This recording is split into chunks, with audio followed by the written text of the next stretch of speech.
ನಮಸ್ತೆ Karnataka digital book Kannada YouTube ಚಾನಲ್ಗೆ ಸ್ವಾಗತ ಸುಸ್ವಾಗತ. ಹಿಂದೂ ಬ್ರಾಹ್ಮಣರ ಜಾಗದಲ್ಲಿದ್ದ ಕಾಶ್ಮೀರ ಮುಸ್ಲಿಮರ ಪಾಲಾಗಿದ್ದು ಹೇಗೆ ಗೊತ್ತಾ? ಈಗಲೂ ಇವೆ ಪಂಡಿತ ಭಟ್ ಉಪನಾಮ. ನೂರಾರು ವರ್ಷಗಳ ಹಿಂದೆ ಕಾಶ್ಮೀರದ ಮೂಲ ಜನಸಂಖ್ಯೆಯಲ್ಲಿ ಕೇವಲ ಹಿಂದೂಗಳು ಮಾತ್ರ ಗಿದ್ರು.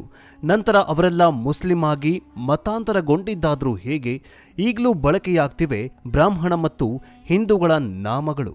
ಹಾಗಾದರೆ ಜಮ್ಮು ಕಾಶ್ಮೀರದಲ್ಲಿದ್ದ ಪಂಡಿತರು ಹಿಂದೂಗಳು ಏನಾದ್ರು? ಪಹಲ್ಗಾಂವ್ನಲ್ಲಿ ನಡೆದಂತಹ ದಾಳಿಯ ಸಂಬಂಧ ಒಬ್ಬ ಮುಸ್ಲಿಂ ನಮ್ಮಲ್ಲೂ ಹಿಂದೂ ರಕ್ತ ಹರಿತಾ ಇದೆ ಅಂತ ಯಾಕೆ ಹೇಳಿದ್ರು?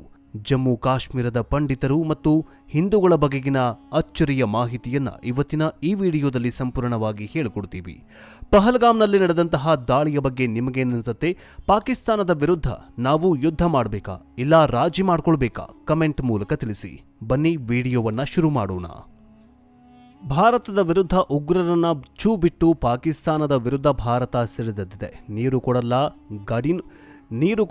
ಗಡಿನೂ ಬಿಡಲ್ಲ, ಯಾವ ಸಂಬಂಧವೂ ಬೇಕಾಗಿಲ್ಲ ಅಂತ ಪಾಕಿಸ್ತಾನದ ವಿರುದ್ಧ ಕಟ್ಟುನಿಟ್ಟಿನ ಆದೇಶವನ್ನು ಹೊರಡಿಸಿದೆ ಭಾರತ. ಒಂದೆಡೆ ಈಗಾಗಲೇ ಆರ್ಥಿಕ ಸಂಕಷ್ಟದಿಂದ ಪತ್ರಗೊಟ್ಟಿರುವ ಪಾಕಿಸ್ತಾನ ಯುದ್ಧ ನಡೆದರೆ ಮತ್ತಷ್ಟು ಬರ್ಬಾದಾಗಿ ಬೀದಿಗೆ ಬೀಳುವುದು ಪಕ್ಕಾ ಆಗಿದೆ. ಸದ್ಯ ಬಡತನದಿಂದ ಕಂಗೆಟ್ಟಿರುವ ಪಾಕಿಸ್ತಾನದಲ್ಲಿ ಹಾಲು, ಅಕ್ಕಿ, ಎಣ್ಣೆಯಿಂದ ಹಿಡಿದು ಪ್ರತಿಯೊಂದು ದಿನನಿತ್ಯ ವಸ್ತುಗಳು ದುಬಾರಿಯಾಗಿದೆ. ಪಾಕಿಸ್ತಾನ ಹಣದುಬ್ಬರದಿಂದಾಗಿ ಬೆಂದು ಉರಿತಾಗಿದೆ. ಅಲ್ಲಿನ ಬಡ ಮತ್ತು ಮಧ್ಯಮ ವರ್ಗದವರು ತಾವು ಮುಟ್ಟುವ ಯಾವುದೇ ವಸ್ತುವಿಗೆ ಬೆಲೆ ತೆರಬೇಕು ಎಂಬುವಂತೆ ಸ್ಥಿತಿ ನಿರ್ಮಾಣವಾಗಿದೆ. ಹಿಟ್ಟು ಮತ್ತು ಅಕ್ಕಿಯಿಂದ ಹಿಡಿದು ಟೊಮ್ಯಾಟೊ, ಈರುಳ್ಳಿ ಮತ್ತು ಆಲೂಗಡ್ಡೆಯವರೆಗೆ ಎಲ್ಲವೂ ಕೂಡ ಬೆಲೆ ಗಗನಕ್ಕೆ ಏರಿಕೆಯಾಗಿದೆ. ಪಾಕಿಸ್ತಾನದ ರೂಪಾಯಿ ಅಂದರೆ PKR ಸುಮಾರು 0.30 ಭಾರತೀಯ ರೂಪಾಯಿ ಸರಿಸಮನಾಗಿದೆ. ಒಂದು ಭಾರತೀಯ ರೂಪಾಯಿ ಸುಮಾರು 3.33 ಪಾಕಿಸ್ತಾನದ ರೂಪಾಯಿಗೆ ಸಮನಾಗಿದೆ. ಭಾರತೀಯ ಸಾಮಾನ್ಯವಾಗಿ 250 ರೂಪಾಯಿಗಳಿಗೆ ಲಭ್ಯವಿರುವ 5 kg ಹಿಟ್ಟಿನ ಪ್ಯಾಕೇಜ್ ಪಾಕಿಸ್ತಾನದಲ್ಲಿ 600ರಿಂದ 610 ರೂಪಾಯಿಗೆ ಬೆಲೆ ಏರಿಕೆಯಾಗಿದೆ. ಇಲ್ಲಿ 1 ಲೀಟರ್ ಅಡುಗೆ ಎಣ್ಣೆ ಸುಮಾರು 500 ರೂಪಾಯಿಗೆ ಮಾರಾಟವಾಗ್ತಾಗಿದೆ. ಇನ್ನು ಮೊಟ್ಟೆಗೆ 25 ರೂಪಾಯಿ, ಸಕ್ಕರೆಗೆ 180 ರೂಪಾಯಿ.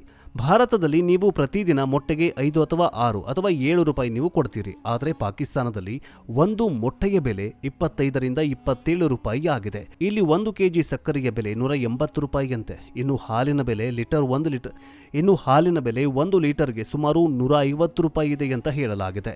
ಪಾಕಿಸ್ತಾನದಲ್ಲಿ 1 kg ಸೇಬುವಿಗೆ 450 ರೂಪಾಯಿ ಮಾರಾಟವಾಗ್ತಾಗಿದೆ. ಟೊಮ್ಯಾಟೊ ಬೆಲೆ ಕೆಜಿಗೆ 100 ರೂಪಾಯಿ ಇದೆಯಂತೆ.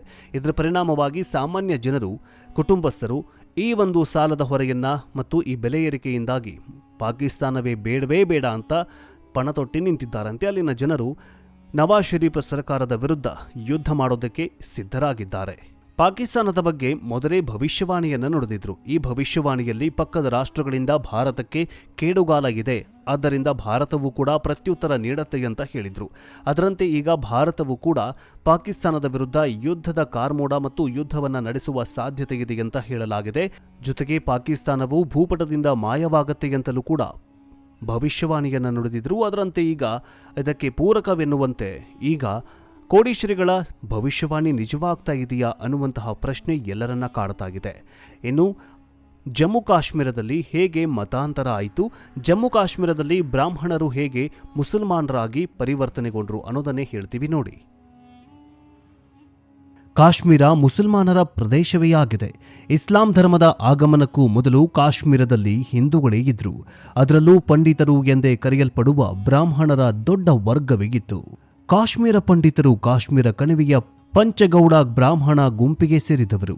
ಅವರನ್ನ ಉನ್ನತ ಶಿಕ್ಷಣ, ಆಡಳಿತಾತ್ಮಕ ಕೆಲಸಗಳಲ್ಲಿ ನಿಪುಣರೆಂದು ಪರಿಗಣಿಸಲಾಗ್ತಾ ಇತ್ತು.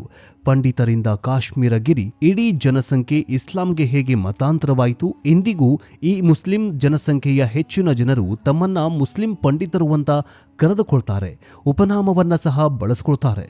ಹಾಗಾದ್ರೆ ಇದರ ಹಿಂದಿನ ಗುಟ್ಟೇನು? ಮಧ್ಯಕಾಲೀನ ಅವಧಿಯಲ್ಲಿ ಮುಸಲ್ಮಾನ್ ಆಳ್ವಿಕೆಯಲ್ಲಿ, ವಿಶೇಷವಾಗಿ 14ನೇ ಶತಮಾನದಲ್ಲಿ ಬ್ಯೂಟಿಕನ್ ಅಡಿಯಲ್ಲಿ ಹಿಂದೂಗಳನ್ನ ದೊಡ್ಡ ಪ್ರಮಾಣದಲ್ಲಿ ಮತಾಂತರಗೊಳಿಸಲು ಅಥವಾ ವಲಸೆ ಹೋಗಲು ಒತ್ತಾಯಿಸಲಾಯಿತು. ಅನೇಕ ಬ್ರಾಹ್ಮಣರು ಇಸ್ಲಾಂ ಧರ್ಮವನ್ನ ಸ್ವೀಕರಿಸಿದ್ರು. ಬಳಿಕವೂ ಅವರು ಉಪನಾಮ ಬಿಡಲಿಲ್ಲ. ಪಂಡಿತ್, ಭಟ್, ಲೋನ್, ಗಣಿ ಮುಂತಾದ ಹೆಸರುಗಳನ್ನು ಬಳಸ್ತಾರೆ. ಇಸ್ಲಾಂಗೆ ಮತಾಂತರಗೊಂಡ ನಂತರವೂ ಅವರು ಅದನ್ನ ಉಳಿಸಿಕೊಂಡರು. ಪಂಡಿತ್ ಶೇಖ್ ಎಂದು ಕರೆಯಲಾಗುತ್ತೆ. ಹೌದು, ಎಂದಿಗೂ ಕಾಶ್ಮೀರದಲ್ಲಿ ಮುಸಲ್ಮಾನ್ ಸಮುದಾಯಗಳು ತಮ್ಮ ಹೆಸರಿನ ಜೊತೆಗೆ ಪಂಡಿತ್ ಅಥವಾ ಇತರೆ ಸಾಂಪ್ರದಾಯಿಕ ಬ್ರಾಹ್ಮಣರ ಉಪನಾಮಗಳನ್ನು ಸೇರಿಸಿಕೊಳ್ತಾರೆ. ಅವರನ್ನ ಮುಸ್ಲಿಂ ಪಂಡಿತ್ ಅಥವಾ ಮುಸ್ಲಿಂ ಶೇಖ್ ಅಂತಲೂ ಕೂಡ ಕರೆಯಲಾಗುತ್ತೆ. ಈ ಜನರು ಒಂದು ಕಾಲದಲ್ಲಿ ಹಿಂದೂ ಬ್ರಾಹ್ಮಣರಾಗಿದ್ರು. ಐತಿಹಾಸಿಕ ಸಂದರ್ಭದಲ್ಲಿ ಇಸ್ಲಾಂ ಧರ್ಮವನ್ನ ಸ್ವೀಕರಿಸಿದ್ರು. ಆದರೆ ತಮ್ಮ ಜಾತಿ ಮತ್ತು ಸಾಮಾಜಿಕ ಗುರುವನ್ನ ಮಾತ್ರ ಉಳಿಸ್ಕೊಳ್ತಾರೆ. ಈ ಉಪನಾಮವನ್ನ ಕಾಶ್ಮೀರದ ಮೂಲ ಸಂಸ್ಕೃತಿಯ ಗೌರವ ಮತ್ತು ಸಂಪರ್ಕದ ಸಂಕೇತವಾಗಿಯೂ ಕೂಡ ಬಳಕೆಯಾಗತ್ತೆ. ಮೊಹಮ್ಮದ್ ಡಾನ್ ಫೌಕ್ ತಮ್ಮ ಪುಸ್ತಕ ಕಾಶ್ಮೀರ ಕೌಮ್ ಕಾ ಇತಿಹಾಸ್ ಪಂಡಿತ್ ಶೇಖ್ ಅವರ ಹೆಸರಿನ ಅಧ್ಯಾಯದಲ್ಲಿ ಬರೆಯುತ್ತಾರೆ. ಕಾಶ್ಮೀರದಲ್ಲಿ ಇಸ್ಲಾಂ ಆಗಮನದ ಮೊದಲು ಎಲ್ಲಾ ಜನರು ಹಿಂದೂಗಳಾಗಿದ್ರು. ಅವರಲ್ಲಿ ಹಿಂದೂ ಬ್ರಹ್ಮಚಾರ್ಯರು ಇದ್ರು. ಅವುಗಳಲ್ಲಿ ಹಿಂದೂ ಬ್ರಾಹ್ಮಣರೂ ಕೂಡ ಇದ್ರು. ಇದರೊಂದಿಗೆ ಇತರೆ ಜಾತಿಗಳ ಜನರೂ ಕೂಡ ಇದ್ರು. ಆದರೆ ಪ್ರಾಚೀನ ಕಾಲದಿಂದಲೂ ಅಧ್ಯಯನ ಮತ್ತು ಬೋಧನೆಯ ವೃತ್ತಿಯಾಗಿ ಹೊಂದಿದ್ದ ಬ್ರಾಹ್ಮಣರಲ್ಲಿ ಒಂದು ಪಂಥವಿತ್ತು. ಈ ಜನರನ್ನ ಪಂಡಿತರು ಅಂತ ಕರಿತಾಗಿದ್ರು. ನೂರಾರು ವರ್ಷಗಳ ಹಿಂದೆ ಕಾಶ್ಮೀರದ ಮೂಲದ ಜನಸಂಖ್ಯೆಯಲ್ಲಿ ಕೇವಲ ಹಿಂದೂಗಳು ಮಾತ್ರ ಇದ್ರು. ನಂತರ ಇವರೆಲ್ಲ ಮುಸ್ಲಿಂ ಆಗಿ ಮತಾಂತರಗೊಂಡ್ರು.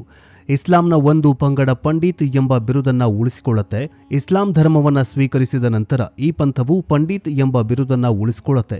ಇದರಿಂದ ಮುಸ್ಲಿಮರಾಗಿದ್ರೂ ಈ ಪಂಥವನ್ನ ಇಲ್ಲಿಯವರೆಗೆ ಪಂಡಿತ್ ಅಂತ ಕರೆಯಲಾಗತ್ತೆ. ಆದ್ರಿಂದ ಮುಸಲ್ಮಾನ್ ಪಂಡಿತ್ ಪಂಥವನ್ನ ಶೇಖ್ ಅಂತಲೂ ಕೂಡ ಕರೆಯಲಾಗತ್ತೆ. ಕ್ವಾಜಿ ಅಂತಲೂ ಕೂಡ ಕರೆಯಲಾಗತ್ತೆ. ಹೆಚ್ಚಿನ ಮುಸಲ್ಮಾನ್ ಪಂಡಿತರು ಗ್ರಾಮೀಣ ಪ್ರದೇಶಗಳಲ್ಲಿ ಇದ್ದಾರೆ ಅಂತ ಪುಸ್ತಕದಲ್ಲಿ ಉಲ್ಲೇಖ ಮಾಡಲಾಗಿದೆ.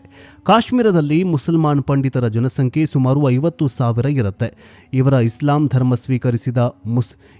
ಇಸ್ಲಾಂ ಧರ್ಮವನ್ನ ಸ್ವೀಕರಿಸಿದ ಮುಸಲ್ಮಾನರು. ಮುಸ್ಲಿಂ ಪಂಡಿತರು ಕಾಶ್ಮೀರದ ಮೂಲ ನಿವಾಸಿಗಳು.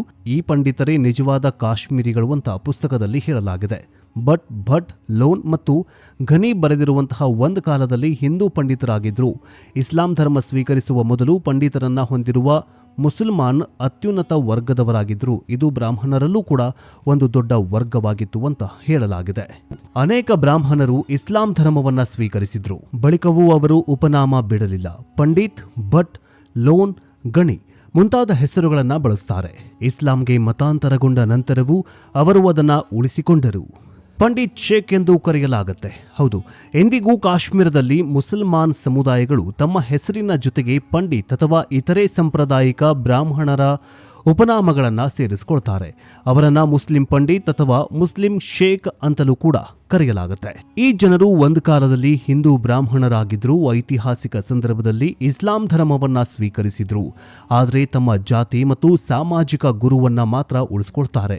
ಈ ಉಪನಾಮವನ್ನ ಕಾಶ್ಮೀರದ ಮೂಲ ಸಂಸ್ಕೃತಿಯ ಗೌರವ ಮತ್ತು ಸಂಪರ್ಕದ ಸಂಕೇತವಾಗಿಯೂ ಕೂಡ ಬಳಕೆಯಾಗತ್ತೆ. ಮೊಹಮ್ಮದ್ ಡಾನ್ ಫೌಕ್ ತಮ್ಮ ಪುಸ್ತಕ ಕಾಶ್ಮೀರ ಕೌಮ್ ಕಾ ಇತಿಹಾಸ್ ಪಂಡಿತ್ ಶೇಖ್ ಅವರ ಹೆಸರಿನ ಅಧ್ಯಾಯದಲ್ಲಿ ಬರೆಯುತ್ತಾರೆ. ಕಾಶ್ಮೀರದಲ್ಲಿ ಇಸ್ಲಾಂ ಆಗಮನದ ಮೊದಲು ಎಲ್ಲಾ ಜನರು ಹಿಂದೂಗಳಾಗಿದ್ರು. ಅವರಲ್ಲಿ ಹಿಂದೂ ಬ್ರಹ್ಮಚಾರ್ಯರು ಇದ್ರು. ಅವುಗಳಲ್ಲಿ ಹಿಂದೂ ಬ್ರಾಹ್ಮಣರೂ ಕೂಡ ಇದ್ರು. ಇದರೊಂದಿಗೆ ಇತರೆ ಜಾತಿಗಳ ಜನರೂ ಕೂಡ ಇದ್ರು. ಆದರೆ ಪ್ರಾಚೀನ ಕಾಲದಿಂದಲೂ ಅಧ್ಯಯನ ಮತ್ತು ಬೋಧನೆಯ ವೃತ್ತಿಯಾಗಿ ಹೊಂದಿದ್ದ ಬ್ರಾಹ್ಮಣರಲ್ಲಿ ಒಂದು ಪಂಥವಿತ್ತು. ಈ ಜನರನ್ನ ಪಂಡಿತರು ಅಂತ ಕರಿತಾಗಿದ್ರು. ನೂರಾರು ವರ್ಷಗಳ ಹಿಂದೆ ಕಾಶ್ಮೀರದ ಮೂಲದ ಜನಸಂಖ್ಯೆಯಲ್ಲಿ ಕೇವಲ ಹಿಂದೂಗಳು ಮಾತ್ರ ಇದ್ರು. ನಂತರ ಇವರೆಲ್ಲ ಮುಸ್ಲಿಂ ಆಗಿ ಮತಾಂತರಗೊಂಡ್ರು. ಇಸ್ಲಾಂನ ಒಂದು ಪಂಗಡ ಪಂಡಿತ್ ಎಂಬ ಬಿರುದನ್ನ ಉಳಿಸಿಕೊಳ್ಳುತ್ತೆ. ಇಸ್ಲಾಂ ಧರ್ಮವನ್ನ ಸ್ವೀಕರಿಸಿದ ನಂತರ ಈ ಪಂಥವು ಪಂಡಿತ್ ಎಂಬ ಬಿರುದನ್ನ ಉಳಿಸಿಕೊಳ್ಳುತ್ತೆ. ಇದರಿಂದ ಮುಸ್ಲಿಮರಾಗಿದ್ರೂ ಈ ಪಂಥವನ್ನ ಇಲ್ಲಿಯವರೆಗೆ ಪಂಡಿತ್ ಅಂತ ಕರೆಯಲಾಗತ್ತೆ. ಆದ್ರಿಂದ ಮುಸಲ್ಮಾನ್ ಪಂಡಿತ್ ಪಂಥವನ್ನ ಶೇಖ್ ಅಂತಲೂ ಕೂಡ ಕರೆಯಲಾಗತ್ತೆ. ಕ್ವಾಜಿ ಅಂತಲೂ ಕೂಡ ಕರೆಯಲಾಗತ್ತೆ. ಹೆಚ್ಚಿನ ಮುಸಲ್ಮಾನ್ ಪಂಡಿತರು ಗ್ರಾಮೀಣ ಪ್ರದೇಶಗಳಲ್ಲಿ ಇದ್ದಾರೆ ಅಂತ ಪುಸ್ತಕದಲ್ಲಿ ಉಲ್ಲೇಖ ಮಾಡಲಾಗಿದೆ. ಕಾಶ್ಮೀರದಲ್ಲಿ ಮುಸಲ್ಮಾನ್ ಪಂಡಿತರ ಜನಸಂಖ್ಯೆ ಸುಮಾರು 50,000 ಇರುತ್ತೆ. ಇವರು ಇಸ್ಲಾಂ ಧರ್ಮವನ್ನ ಸ್ವೀಕರಿಸಿದ ಮುಸಲ್ಮಾನರು. ಮುಸ್ಲಿಂ ಪಂಡಿತರು ಕಾಶ್ಮೀರದ ಮೂಲ ನಿವಾಸಿಗಳು. ಈ ಪಂಡಿತರೇ ನಿಜವಾದ ಕಾಶ್ಮೀರಿಗಳು ಅಂತ ಪುಸ್ತಕದಲ್ಲಿ ಹೇಳಲಾಗಿದೆ. ಭಟ್, ಲೋನ್ ಮತ್ತು ಘನಿ ಬರೆದಿರುವಂತಹ ಒಂದು ಕಾಲದಲ್ಲಿ ಹಿಂದೂ ಪಂಡಿತರಾಗಿದ್ರು. ಇಸ್ಲಾಂ ಧರ್ಮ ಸ್ವೀಕರಿಸುವ ಮೊದಲು ಪಂಡಿತರನ್ನ ಹೊಂದಿರುವ ಮುಸಲ್ಮಾನ್ ಅತ್ಯುನ್ನತ ವರ್ಗದವರಾಗಿದ್ರು. ಇದು ಬ್ರಾಹ್ಮಣರಲ್ಲೂ ಕೂಡ ಒಂದು ದೊಡ್ಡ ವರ್ಗವಾಗಿತ್ತು ಅಂತ ಹೇಳಲಾಗಿದೆ.